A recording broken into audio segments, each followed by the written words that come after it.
அஸ்ஸலாமு அலைக்கும் வரஹ்மத்துல்லாஹி தஆலா வபரகாத்துஹு. கண்ணியத்திற்குரிய ஈமானி சொந்தங்களே, நபிகள் நாயகம் ஸல்லல்லாஹு அலைஹி வஸல்லம் கூறினார்கள், ஒரு மனிதன் மன உள்ளத்தில் ஓர்மையோடு உள்ளச்சத்தோடு என் மீது ஒரு ஸலவாத் சொல்வான் என்று சொன்னால், என் மீது ஒரு முறை ஸலவாத் சொல்வான் என்று சொன்னால், அல்லாஹ் ரப்புல் ஆலமீன் அந்த அடியானுக்கு, அந்த மனிதர்களுக்கு அல்லாஹ் ரப்புல் ஆலமீன் 10 ரஹ்மத்துகளை பொழிகின்றான், 10 அந்தஸ்துகளை உயர்த்துகிறான், 10 பாவங்களை மன்னிக்கிறான், 10 நன்மைகளை எழுதுவதாக நபிகள் நாயகம் ஸல்லல்லாஹு அலைஹி வஸல்லம் கூறுகின்றார்கள்.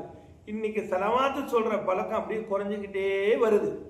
சில மஸ்ஜிதுகளில், பள்ளிவாசல்களில் சுபூ தொழுகைக்கு பிறகு, அதே போன்று அசர் தொழுகைக்கு பிறகு ஒரு 11 முறை அஃதுலு திக்ர் லா இலாஹா இல்லல்லாஹ் கலிமா முடித்ததற்கு பிறகு 3 முறை ஸலவாத் ஓதி அப்படியே முடிக்கிற வளமை இருக்கிறது. ஆனால் சில பள்ளிவாசல் ஓதுறது இல்லை.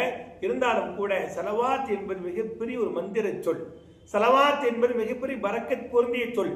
நபிகள் நாயகம் ஸல்லல்லாஹு அலைஹி வஸல்லம் கூறுகிறார்கள், எந்த மனிதன் அல்லாஹ்விடத்தில் பிரார்த்தனை செய்கின்ற பொழுது, அல்லாஹ்விடத்தில் துஆ செய்கின்ற பொழுது, அல்லாஹ்விடத்தில் தன் தேவைகளை கேட்கின்ற பொழுது ஸலவாத்தை சொல்லி ஆரம்பம் செய்கிறார், ஸலவாத்தை சொல்லி அந்த துஆவை முடிப்பார் என்று சொன்னால், அந்த துஆக்களை அல்லாஹ் ஏற்றுக்கொள்ளாமல் அல்லாஹ் மறுக்க மாட்டான் என்பதாக நபிகளார் பதிவு செய்கின்றார். அதிகமான ஸலவாத் சொல்லிய தௌஃபீக் வல் ரஹ்மான் நம் அனைவருக்கும் அல்லாஹ் தருவானாக.